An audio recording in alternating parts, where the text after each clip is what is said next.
இன்னைக்கு உங்களுக்காக கதை சொல்ல வந்திருப்பது வியல் உங்கள் சகி. இன்னைக்கு நம்ம பார்க்க போற கதையின் பெயர் அகம்பாவம். கதைக்குள்ள போலாமா?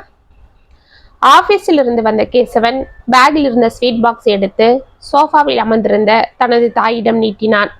அவனை ஆச்சரியமாக பார்த்து கொண்டே, என்னப்பா, என்ன ஸ்வீட்லாம் வாங்கி வந்திருக்க என்று கேட்டாள் கங்கா. அம்மா, நான் ப்ரமோஷனுக்காக எக்ஸாம் எழுதணும் இல்ல? ஆமா, அதுல பாஸ் ஆகிட்டம்மா என்று உற்சாகமாக கூறினான். அப்படியா, ரொம்ப சந்தோஷம்பா. இதை கொண்டு போய் முதல்ல சாமி கிட்ட வச்சுட்டு அப்படியே சுமத்தி கிட்ட கொடு, ரொம்ப சந்தோஷப்படுவா.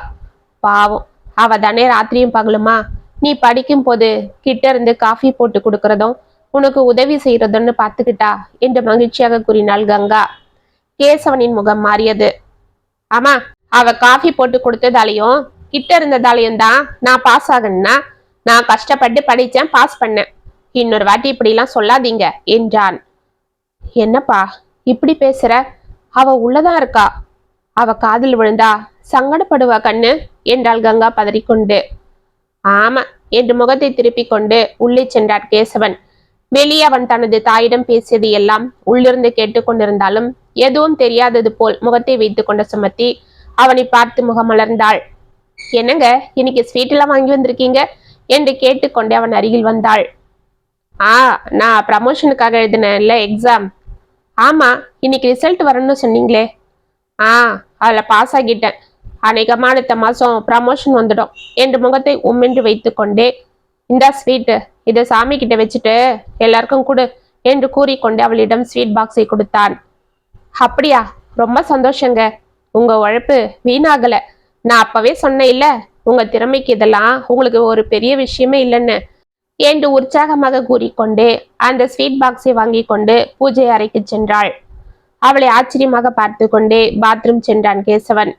மறுநாள் காலை அவசரமாக ஆபீஸுக்கு கிளம்பி கொண்டிருந்த கேசவன் ஃபைலை காணாமல் தேடிக்கொண்டிருக்க அவனுக்கு டென்ஷன் அதிகமாகியது. சுமதி, சுமதி என்று அவன் உள்ளிருந்து கத்த கிச்சனில் இருந்த சுமதி பதறிக்கொண்டு உள்ளே ஓடினாள். என்னங்க, என்னாச்சு என்று அவள் பதட்டமாக கேட்க, நேற்று பார்த்துட்டு இருந்தனே அந்த ஃபைலு எங்க காணோம் என்று எரிந்து விழுந்தான்.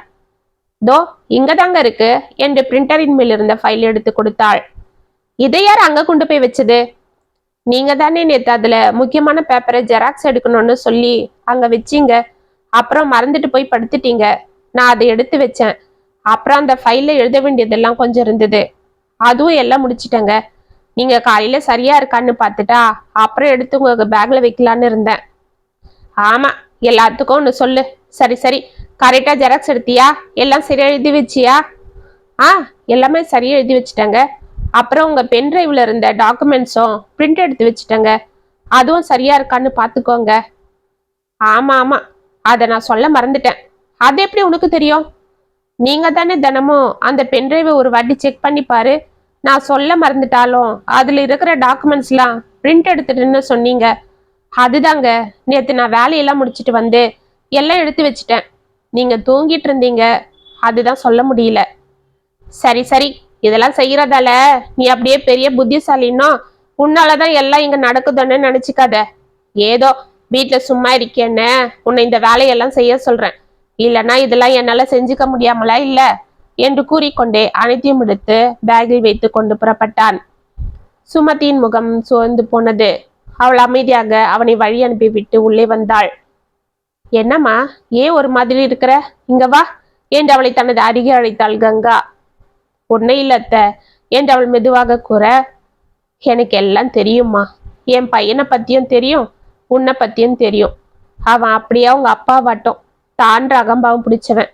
இதுக்கெல்லாம் நீ மனசை போட்டு குழப்பிக்காத கண்ணு. அவன் என்ன சொல்றது? நான் சொல்றேன், நீ இல்லைன்னா அவன் இந்த எக்ஸாம்ல பாஸ் ஆகி இருக்கவும் முடியாது, தினமும் அவனால எந்த வேலையும் செஞ்சுக்கவும் முடியாது. இது அவனே ஒரு நாள் கண்டிப்பா ஒத்துப்பான் பாரு என்று அவள் தலையை ஆசையாக கொதினாள். அவளை அன்போடு பார்த்து சிரித்து கொண்டே அவள் தோளில் சாய்ந்தாள் சுமதி. கேசவனை மேனேஜர் சத்தியம் அழைப்பதாக ஆபீஸ் பாய் வந்து அழைத்து விட்டு செல்ல எழுந்து உள்ளே சென்றான் கேசவன். சார், நீங்க கூப்பிட்டதா என்று அவன் கூறுவதற்குள் லேப்டாப்பில் இருந்து தலையை எடுத்த சத்தியம், வாங்க கேசவன், நேற்று நீங்க கொடுத்த பென் டிரைவ்ல இருந்த டாக்குமெண்ட்ஸ்ல ஒரு மிஸ்டேக் இருந்தது. நானும் போற அவசரத்துல அதை பத்தி கவனிக்கவே இல்லை. காலையில தான் பார்த்தேன். நீங்களும் அதை பார்க்காம எல்லாம் முடிச்சிட்டு இருப்பீங்களோன்னு நினைச்சேன். ஆனா பரவாயில்ல, அதை சரி பண்ணிட்டு இருக்கீங்க. இப்ப எனக்கும் வேலை மிச்சமாச்சு. இல்லைன்னா திரும்ப முதல்ல இருந்து எல்லாம் சரி பண்ணிருக்கணும். பரவாயில்ல கேசவன், உங்க சின்சியாரிட்டிய நான் பாராட்டுறேன். இப்பதான் நான் உங்க ஃபைல பார்த்தேன். அதுல எல்லாம் சரியா இருக்கு. இப்பவே இதை ஹெட் ஆஃபீஸ்க்கு அனுப்பிடலாம். Very good. இது போலதான் வேலையில் எப்பவும் கவனமா இருக்கணும். கீப் இட் அப் என்று கூறினான். கேசவனுக்கு ஆச்சரியமா இருந்தது. அப்படியா சார்? என்ன மிஸ்டேக் அது? நான் கவனிக்கலையே என்றான் படபடப்பாக. வாட்? நீங்க கவனிக்கலையா?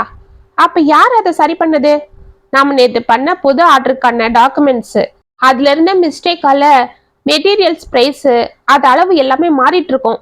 நானும் நேற்று அதை கவனிக்கல. உங்க மேல இருந்த நம்பிக்கையில பார்த்துட்டு போயிட்டேன். அதுவும் இல்லாம எனக்கும் வேற ஒரு டென்ஷன் இருந்தது. காலையில தான் வந்து லேப்டாப்ல அந்த ஃபைலை ஓபன் பண்ணி பார்த்தா அந்த மிஸ்டேக் தெரிஞ்சது. ஆனா நீங்க கொடுத்த ஃபைல்ல நாம கோட் பண்ணது போல எல்லாம் சரியா இருக்கே. அதனால தான் உங்களை கூப்பிட்டு சொன்னேன். அப்படியா சார்? நேத்து நான் அந்த டாக்குமெண்ட்டை பிரிண்ட் எடுக்கணும்னு நினைச்சு மறந்து தூங்கிட்டேன். என் ஒய்ஃப் தான் அதை பிரிண்ட் எடுத்தாங்க. அப்படியா? அப்பனா அவங்க தான் அதை சரி பண்ணியிருப்பாங்களா? Very good. ஆமா, அவங்களுக்கு எப்படி அதெல்லாம் தெரியும்? அவளுக்கு தெரியும் சார். என்னோட ஆபீஸ் ஃபைல்ஸ் எல்லாம் அவ தான் தினமும் எழுதி கொடுக்கறதும் பிரிண்ட் எடுத்து கொடுக்கறதுன்னு செய்வா. நானும் அவ சும்மா தானே வீட்டுல இருக்கா, சரி இந்த வேலையாவது செய்யட்டோன்னு ஒரு வாட்டி சொல்லி கொடுத்தேன். அதுல இருந்து அவ தான் செய்வா. அதுவும் நான் அந்த டாக்குமெண்ட் பத்தியும் அவகிட்ட சொல்லுவேன்.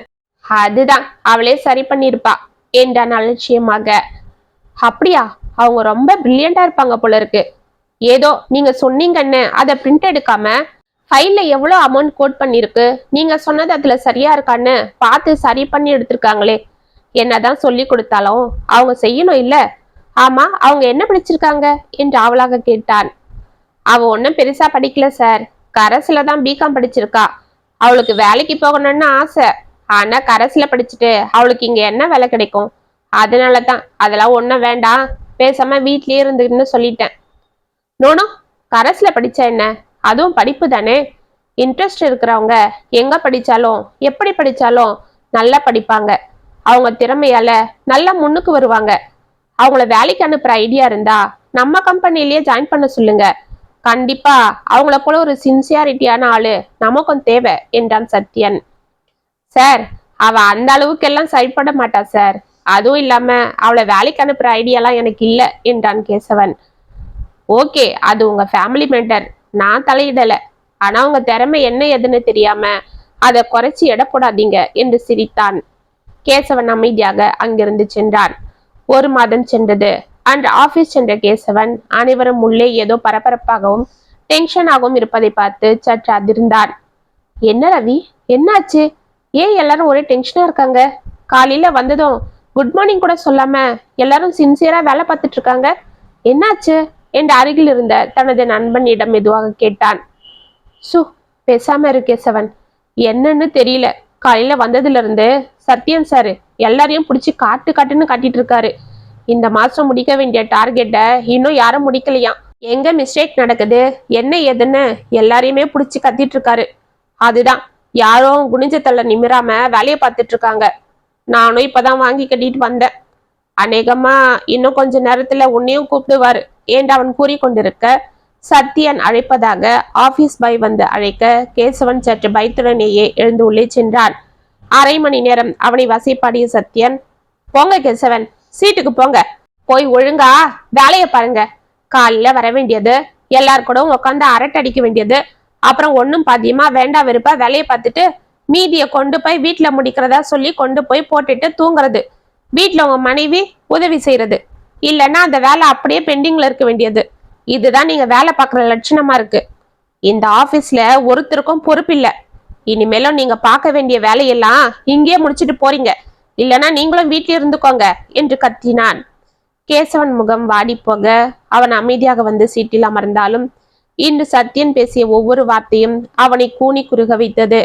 மாலை அதே டென்ஷனோடு வீட்டுக்கு புறப்பட்ட கேசவன் வீட்டிற்கு போக பிடிக்காமல் மெதுவாக வண்டியை ஓட்டி கொண்டு சென்று கொண்டிருந்தான். அப்பொழுது அங்கே இருந்த பெரிய பேனரில் அவனது பார்வை சென்றது. அந்த பேனரில் லலிதாவின் பாட்டு கச்சேரி ராணி மஹாலில் நடப்பதாக போடப்பட்டிருக்க அதை பார்த்ததும் அவன் கண்கள் விரிந்தது. கேசவனுக்கு லலிதாவின் பாட்டு கச்சேரி என்றால் எப்பொழுதும் பிடிக்கும். அவள் கச்சேரி எங்கு நடந்தாலும் சென்று விடுவான். என்னது, லலிதா அம்மாவோட பாட்டு கச்சேரியா? அதுவும் இது 100வது கச்சேரின்னு போட்டிருக்காங்க. அப்போ ரொம்ப சிறப்பா தான் இருக்கும். அதை மிஸ் பண்ணவே கூடாது. இன்னைக்கு அந்த மேனேஜர் பண்ண டென்ஷனுக்கு இந்த கச்சேரி தான் மருந்தா இருக்கும் என்று அவன் வண்டியை கொண்டு போய் ராணி மஹாலில் நிறுத்த சுமத்திடம் இருந்து போன் வந்தது. அதை பார்த்ததும் அவனது முகம் கடுகடுத்தது. போனை ஆன் செய்து என்ன என்று சலித்து கொண்டான். என்னங்க, நேரமாகுது, நீங்க இன்னும் ஆளை காணோம். ஆபீஸ்ல ஏதாவது வேலை அதிகமா இருக்கா என்று அவள் பதட்டமாக கேட்க, ஆமா, நீ வேணா வந்து செய்யறியா? அதுதான், நீ நல்லா வேலை பாக்குற, உன்னாலதான் நான் இந்த வேலையில இருக்கிறது போல அந்த மேனேஜரும் சொல்றாரு. பேசாம எனக்கு பதிலே நீயே கூட வந்து இந்த ஆபீஸ்ல சேர்ந்துக்க. அப்பதான் உன்னை பத்தியும் அந்த மேனேஜருக்கு தெரியும். நான் என்னதான் செஞ்சாலும் அந்த ஆளுக்கு திருப்தி இல்லை, எதனா சொல்லிக்கிட்டே இருப்பாரு. என்னங்க, என்ன ஆச்சு? ஏன் இப்படி எல்லாம் பேசுறீங்க? உங்க வேலையை நான் செய்யறதா? எனக்கு என்னங்க தெரியும்? அது உனக்கு தெரியுது, ஆனா அந்த ஆளுக்கு தெரியலையே. அன்னைக்கு ஒரு நாள் நீ பண்ண வேலையை பார்த்துட்டு அப்படியே நீ தான் எனக்கு எல்லாம் செஞ்சு கொடுக்கறது போலவும் உன்னாலதான் நான் இந்த வேலையில இருக்கிறது போலவும் இல்ல பேசுறாரு. சுமதி அமைதியாக இருந்தாள். சரி, போனை வெய், நான் வெளியில இருக்கேன், நான் வீட்டுக்கு வர கொஞ்சம் நேரம் ஆகும் என்று போனை வைத்து விட்டு உள்ளே சென்றான். லலிதாவின் பாட்டு கச்சேரி ஜோராக நடைபெற அந்த பாட்டில் தண்ணியே மறந்த கேசவன் அனைத்து டென்ஷன்களும் மறந்து உற்சாகமானான். கச்சேரி முடிந்ததும் அவளது 100வது கச்சேரிக்காக பாராட்டு விழா நடைபெற்றது. லலிதாவிற்கு பொன்னாடை பொருத்தி அவளை மேடையில் பேசும்படி அழைத்தனர். அனைவருக்கும் நன்றிகள் கூறிய லலிதா தான் இவ்வளவு தூரம் வளர்ந்ததற்கு காரணம் தனது கணவர் ஜெயபாலன் தான் என்றும் அவர்தான் தன்னிடம் இருந்த திறமையை ஊக்கப்படுத்தி இந்த உலகம் அறிய செய்தார் என்றும் தான் அவருக்கு வாழ்நாள் முழுதும் கடமைப்பட்டிருப்பதாகவும் கூற அவளது கணவர் ஜெயபாலை அனைவரும் பாராட்டி அவரையும் பேச அழைத்தனர். கேசவன் அவர்களை ஆச்சரியமாக பார்த்து கொண்டிருந்தான். மேடையில் பேசிய ஜெயபால் தனது மனைவியின் திறமையை வெகுவாக பாராட்டி அவள் முன்னேற்றத்திற்கு தான் உதவியாகத்தான் இருந்ததாகவும் மற்றபடி அவள் இந்த அளவு புகழ் பெற அவளது திறமைதான் காரணம் என்றும் தனது மனைவியை புகழ்ந்து பேச அவர்களுக்குள் இருக்கும் விட்டு கொடுக்கும் மனப்பான்மையும் குறிப்பாக எந்த ஈகோவும் பார்க்காமல் ஜெயபால் தனது மனைவியின் திறமையை மதிப்பதும் அவளது புகழையும் பாராட்டுகளையும் பார்த்து பொறாமையோ காழ்ப்புணர்ச்சியோ கொள்ளாமல் அது தனக்கு கிடைத்தது போல் பெருமைப்படுவதும் தான் அவர்களது இந்த வெற்றிகரமான வாழ்க்கைக்கும் ஒற்றுமையான குடும்ப வாழ்க்கைக்கும் காரணம் என்பதை நன்கு புரிந்து கொண்டான் கேசவன். அவன் அமைதியாக எழுந்து வெளியே வர சத்யனிடமிருந்து போன் வந்தது. என்ன இவரு இன்னத்துக்கு கூப்பிடுறாரு என்று யோசித்து கொண்டே போனை எடுத்தான். ஹலோ சார், சொல்லுங்க சார் என்று அவன் மெதுவாக கேட்க, கேசவன், எங்க இருக்கீங்க, வீட்டுக்கு போயிட்டீங்களா என்று கேட்டான் சத்யன். இல்ல சார், வெளியில தான் இருக்கேன், இன்னும் போகல. அப்படியா? அப்ப இங்க நடேசன் பார்க் வரைக்கும் கொஞ்சம் வர முடியுமா? என்ன சார், இன்னத்துக்கு அது மூடி இருப்பாங்களே. நான் பார்க் உள்ளே இல்ல கேசவன், வெளியில தான் இருக்கேன். தோ சார், நானும் பக்கத்துல தான் இருக்கேன், வந்துடுறேன், இருங்க என்று கடகடவென வண்டியை ஸ்டார்ட் செய்தான். பார்க் அருகில் காரில் அமர்ந்திருந்த சத்யன் கேசவனை பார்த்ததும் சிரித்து கொண்டே காரில் இருந்து இறங்க, வாங்க கேசவன், பக்கத்துல பெருமாள் கோவில் இருக்கும், அங்க போலாம் வாங்க என்று அவனை அழைத்து கொண்டு அருகில் இருந்த பெருமாள் கோவிலுக்கு சென்றான். இருவரும் கோவிலை சுற்றிவிட்டு வெளியே வந்து அமர்ந்தனர். சார், என்ன சார், என்கிட்ட ஏதோ பேசணும்னு சொன்னீங்க என்று கேட்டுக்கொண்டே சத்யன் முகத்தை பார்த்தான் கேசவன். என்ன மன்னிச்சிடுங்க கேசவன். சார்? ஆமா கேசவன், இன்னைக்கு உங்க மேல எந்த தப்பும் இல்லாமலேயே அனாவசியமா உங்களை பிடிச்சு கத்திட்டேன். அப்புறம் நீங்க சீக்கிரமா கிளம்பி போயிட்டீங்கன்னு தெரிஞ்சதும் நான் ரொம்ப வருத்தப்பட்டேன். அதுக்குதான் உங்ககிட்ட மன்னிப்பு கேட்கலான்னு. சார், என்ன சார், நீங்க போய் என்கிட்ட? இல்ல கேசவன், தப்பு யார் மேல இருந்தாலும் மன்னிப்பு கேட்கறதுல தயங்க கூடாது, எந்த ஈகவும் பார்க்க கூடாது. இதுதான் ஒரு உறவு பலப்பட காரணமே. ஆனாலும் சில பேர் அந்த மன்னிப்பையும் மதிக்க மாட்டாங்க, அவங்க உணர்ச்சிகளையும் மதிக்காம நடந்துப்பாங்க. அப்படிப்பட்டவங்களால தான் அந்த உறவுகள் பாதிக்கப்படுது. அவங்களுக்குள்ள இருக்கிற ஒரு நட்பு கசந்து போகுது. இதனால பாதிப்பு 2 பேருக்கும் தான் என்று தலை குனிந்து கொண்டான். அங்கே சற்று நேரம் அமைதி நிலவியது. சார், உங்களை பார்த்தா ஏதோ ஒரு வேதனையில இருக்கிறது போல தெரியுது. நானும் கொஞ்ச நாளாவே பார்த்துட்டு இருக்கிறேன். நீங்க நார்மலாவே இல்லை, ரொம்ப டல்லா இருக்கீங்க. உங்களுக்குள்ளேயே எதையோ போட்டு குழப்பிட்டு இருக்கீங்கன்னு உங்களை பார்த்தாலே நல்லா தெரியுது. ஆமா கேசவன், நீங்க சொல்றது உண்மைதான். கொஞ்ச நாளாவே நான் ரொம்ப டிஸ்டர்பா தான் இருக்கேன். என் மனசுல நிறைய அழுத்தங்கள் இருக்கு.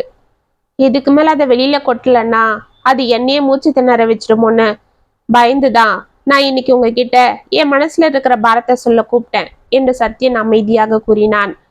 அவனை பரிதாபமாக பார்த்தான் கேசவன். நீங்க என்ன நினைக்கிறீங்கன்னு எனக்கு நல்லாவே தெரியுது கேசவன். இவனுக்கு என்ன, நல்ல படிப்பு, நல்ல கம்பெனில வேலை, கை நிறைய வருமானம், சொந்த வீடு, காருன்னு நல்ல வசதியா இருக்கானே, இவனுக்கு என்ன பிரச்சனை இருக்க போதுன்னு தானே நினைக்கிறீங்க? ஆமா சார் என்று கேசன் மெதுவாக தலையை ஆட்ட விரக்தியாக ஒரு புன்னகை செய்த சத்யன், நீங்க நினைக்கிறது போல எனக்கு எல்லாம் இருந்தாலும் இதெல்லாம் அனுபவிக்கதான் மனசுல நிம்மதி இல்லை கேசவன். நான் சொன்னனே, ஒரு உறவு பலப்பட அதுல ஒருத்தர் விட்டு கொடுத்தா மட்டும் பத்தாது. ரெண்டு பேரும் ஒருத்தருக்கு ஒருத்தர் புரிஞ்சு விட்டு கொடுத்து நடந்துக்கணும். அது நட்புக்கு மட்டும் இல்ல, திருமண வாழ்க்கைக்கும் தான் கேசவன். அப்படி ஒரு வாழ்க்கை எனக்கு அமையல. என் மனைவி எனக்கு அப்படியே நேர் எதிர். அதாவது என்னோட கருத்துக்கு நேர் எதிராதான் அவங்க யோசிப்பாங்க. அது மட்டும் இல்ல, தான் யோசிக்கிறது தான் சரின்னு சொல்லுவாங்க. தான் படிச்சிருக்கோம், நல்ல வசதியான வீட்டு பொண்ணு என்ற அகம்பாவும் அவகிட்ட நிறையவே இருக்கு. அதனாலதான் நான் எதனா சாதாரணமா சொன்னாலும் அது தப்பான கண்ணோட்டத்திலேயே பார்த்து என்னை அசிங்கப்படுத்தி எல்லாரும் எதிர்க்கும் கேவலப்படுத்துவா. ஆபீஸ்ல தான் நான் உங்களுக்கு எல்லாம் மேனேஜர், உங்களை வழி நடத்துறவன். ஆனா வீட்டுல என் வழி எதுன்னு எனக்கே தெரியாது. நான் ஒரு வழிய காமிச்சு அந்த வழியில போலான்னு சொன்னா என் மனைவி வேற ஒரு வழியில போவா.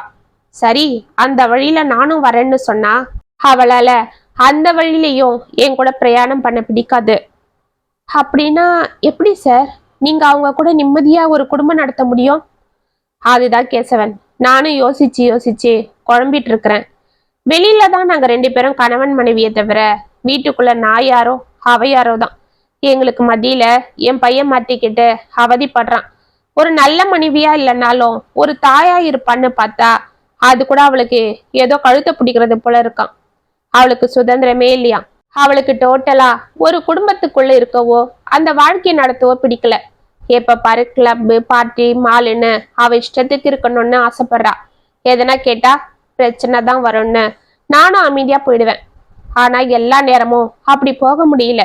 நேத்து எங்க பையனுக்கு உடம்பு முடியல, எனக்கும் ஆபீஸ்ல அவசரமான வேலை இருக்கு.